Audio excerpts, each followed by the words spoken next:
Only the clicks of cameras shattered the silence as an Air Force team prepared to carry the flag-draped coffin of Staff Sergeant Phillip Myers, who died in Afghanistan.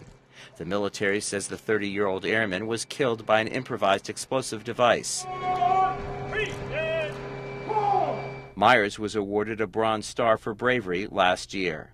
His family was asked under a new Pentagon policy whether it wished to have media coverage of the body's arrival at Dover Air Force Base. The family agreed, but declined to be interviewed.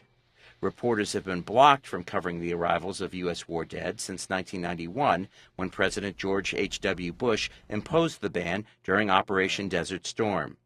Although the U.S. insisted the ban was to protect the privacy of grieving families, critics have argued the government was trying to hide the human cost of war. In February, U.S. Defense Secretary Robert Gates reversed the policy. I have decided that the decision regarding media coverage of the dignified transfer process at Dover should be made by those most directly affected, on an individual basis by the families of the fallen. At the World War II Memorial in Washington, Paul Schwartz of Fairfax, Virginia, and his wife Jean had these reactions. I think dignity and respect have to be the hallmarks of it. And if that can be maintained and the families agree, let it happen.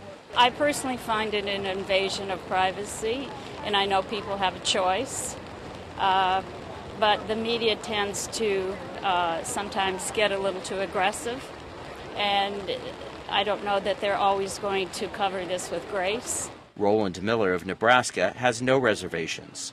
The return of a body definitely should be brought before the public to show the price of war. At the Dover ceremony, journalists were asked to be silent. Under the new policy, if several bodies arrive at Dover on the same flight, news coverage will be limited to those whose families have given their consent.